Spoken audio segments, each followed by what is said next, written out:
Deb. This is my second channel. My first one is The Everyday Therapist, on which I address issues having to do with psychology and mental health. On this channel, though, I am focused on various kinds of art products and what you can do with them. And I try to focus on ones that are a bit unusual. I myself like to do watercolor painting and also mixed media. I mix in various kinds of media and approaches to my watercolor. So this is the first episode on this channel, and you'll see it in two different phases because I am talking directly to the camera now, but then I'll be switching over to you being able to see my workspace. But today's product that I'm going to be unboxing and examining is from the Birmingham Pen Company, which actually exists at their offices and facility are only about 3 miles from my house.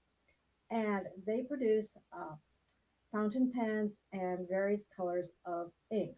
Now, as a watercolor artist, frequently I will use inks in addition to my watercolor paints.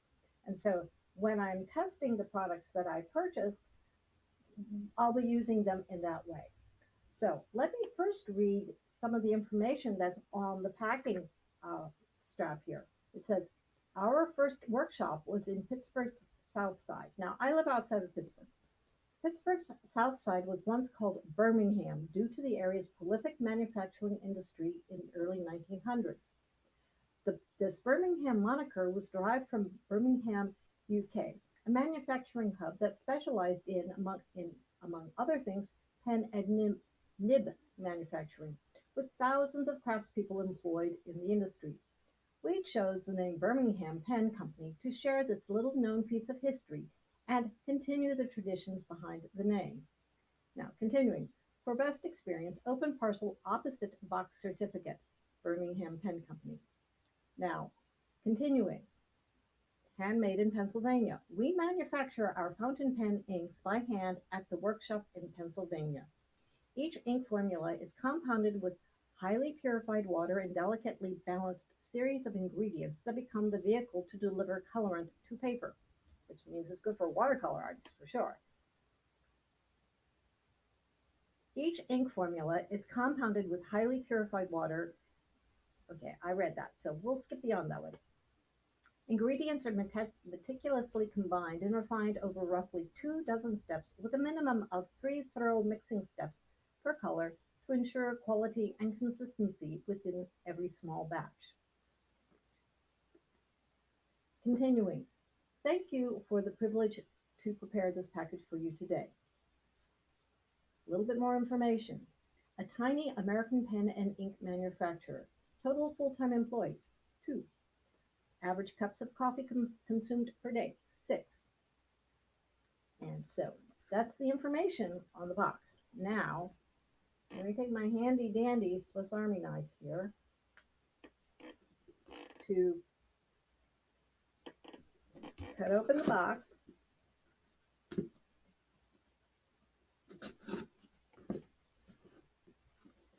And I'm just doing this a normal way for opening the box. So, close up the knife safely. Now here's the box. Let's see what's in this box. First, there is the packing slip, and it has really cute paperclip on it. Next, we have a postcard saying Birmingham Pen Company, and I think this is like a coaster. It also says Birmingham Pen Company. Now, I ordered 2 different colors of inks. So, unwrapping brown paper, and there's a white box that says, established in Iron City, the Birmingham Pen Company, Pittsburgh. And here's the first color that I purchased. Lightning Twinkle. It says writing ink. And you probably can't, well, maybe you can see, it's a sort of bluish teal color. And so that is going to be very, very pretty, I think. The other bottle is also in a similar box.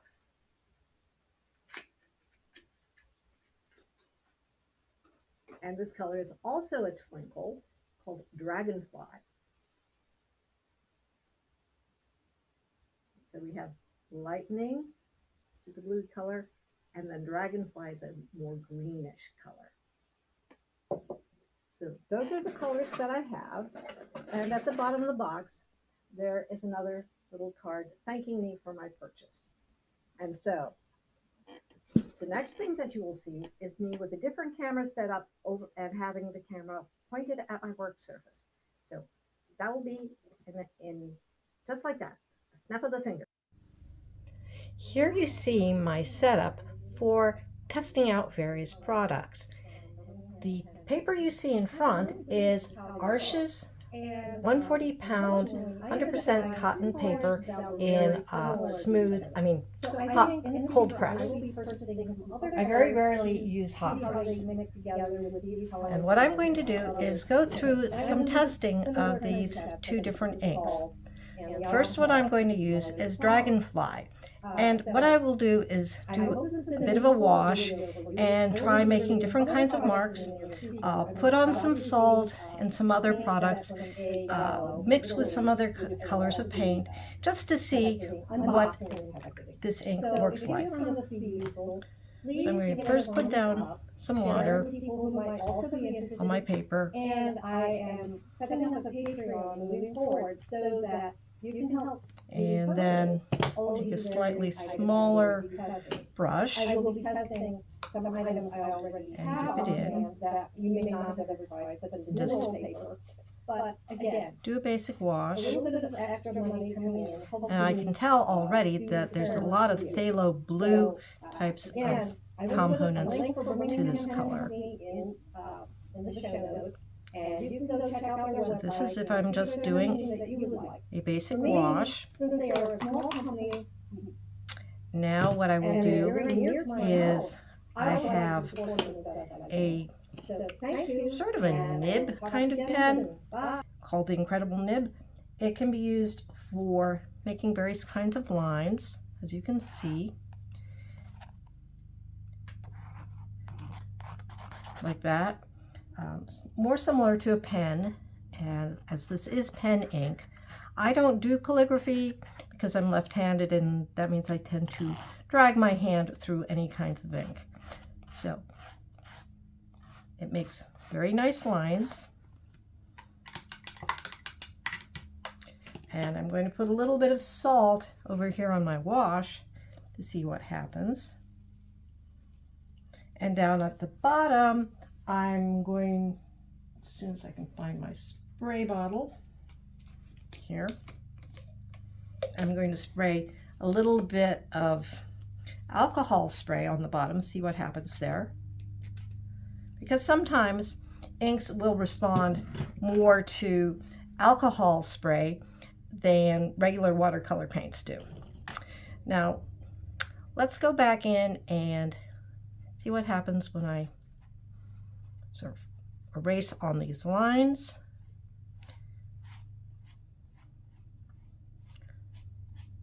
It comes out pretty smoothly. I'm going to mix some of this nice color, this Dragonfly Twinkle, with a little bit of yellow, which should give me some kind of green. I got some yellow paint over here in a little pile of paint. Let's see what happens if I add it in here. And yes, I'm getting a very nice yellow green. And that color of yellow paint was Lemon Yellow by Daniel Smith.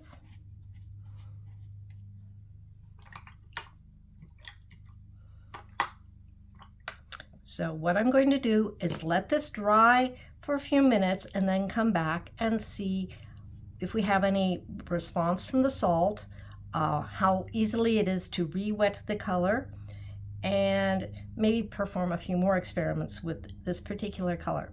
Then I will pretty much do the same thing with the other color which is lightning. So we're just going to wait to let this dry, and then we'll be back. The ink is now dry, and we'll now check to see how well it handled the salt.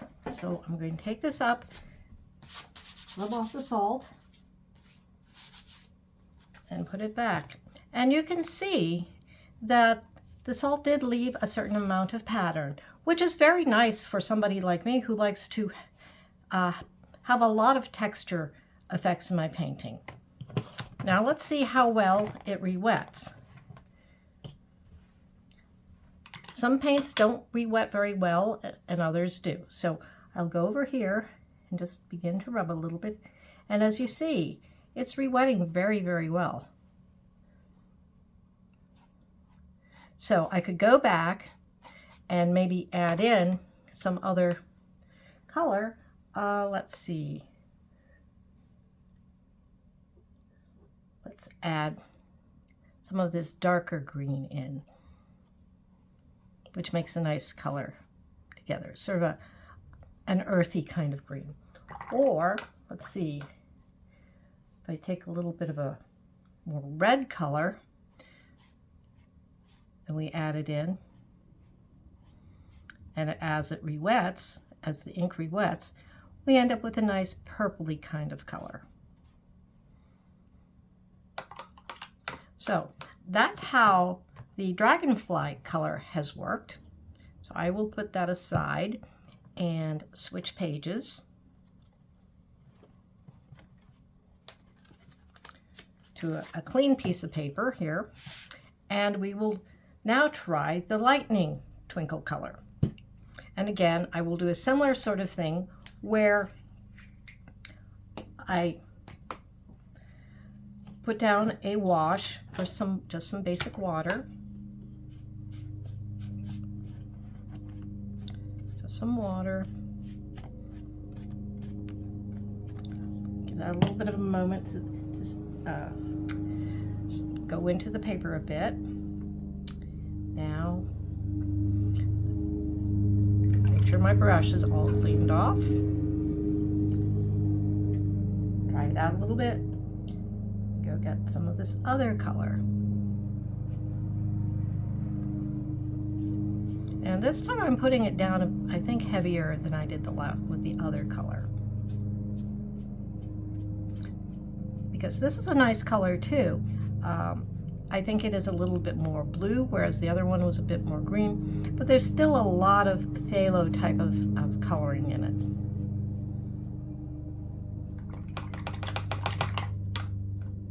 We'll see how it does with salt. Again, a little bit of salt up top. And I will spray a little bit of the alcohol spray on the bottom. See how it spreads out almost immediately. We will try with my little nib. Make sure that's all rinsed off. And dip the nib in just to see how lines can be made.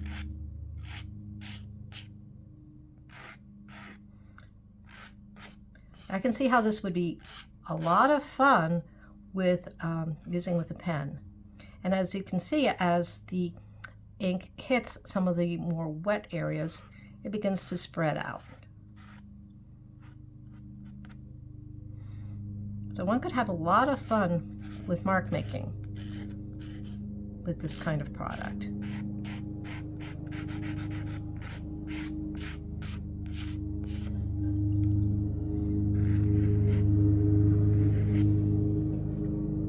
Can get different effects. Also, let's see what happens if I put in some granulation medium. So I'm going to turn my page this way, and I have this product by Winsor & Newton called granulation medium. And I will put a little bit. Let me dry off my brush a bit. Some of the granulation medium.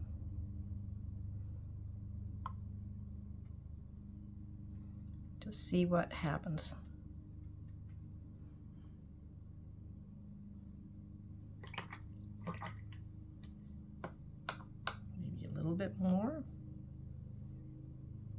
here by the salt. And we can see what kind of effects we get.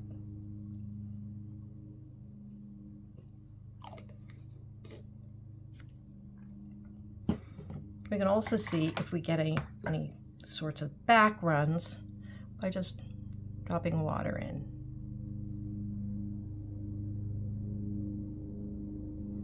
These are the kinds of techniques that watercolor artists like to try out to see how their products work. So we'll let this color dry, and that was lightning, and then we will come back and check out how things are. Okay, the ink is now dry, and I will shake off the salt and we'll see what kind of pattern we get in this case. Okay, well, it looks like the salt did not make as strong of a pattern with the lightning color as it did with the dragonfly. And that's a good piece of information to know. On the other hand, it appears that the alcohol interacted more with lightning than with dragonfly. So that also is an interesting piece of information. I was able to get a certain amount of interesting texture, a little bit of granulation going on, which is always fun to see. Now let's see about rewetting. This one rewets very well as too, so you can do some interesting things like rewetting and going over some of the darker lines. Let's see what happens when I add in another color, watercolor. Let's see, let's go with some of the red again. See if we can make an interesting kind of purple. So, add it in. And we're getting different kinds of purples. Here's a more pinky kind of purple, and then we get something that's a bit bluer. So this shows that we've got a lot of possibilities in terms of mixing these inks with regular watercolor pigment. So that's all for our experimentation. And as you can see, we get a lot of nice color there. So now, after doing my various little tests on these two colors from Birmingham Pen Company, I'm really pleased with how they look. And unfortunately, I ended up buying two colors that were very similar to each other. So I think in the future, I will be purchasing some other colors to see how they mix together with these colors and with some of my other paints. And I will do the similar kinds of tests, such as with the salt and the alcohol, to see how they respond. So I hope this has been a useful video for you. I will be reviewing other products in the near future. I'm about to receive a paint set from A. Gallo from Italy, which I will also be testing, unboxing and testing. So if you found this to be useful, please give it a thumbs up, share it with people who might also be interested, and I am setting up a Patreon moving forward so that you can help me purchase all of these various items I'm going to be testing. I will be testing some items I already have on hand that you may not have ever tried, such as mineral paper. But again, a little bit of extra money coming in helps me do experiments for you. So again, I will put a link for Birmingham Pen Company in the show notes, and you can go check out their website and see if there's anything that you would like. For me, since they are a small company and they're very near to my house, I would like to support them as best I can. So thank you, and I will talk to you again soon. Bye.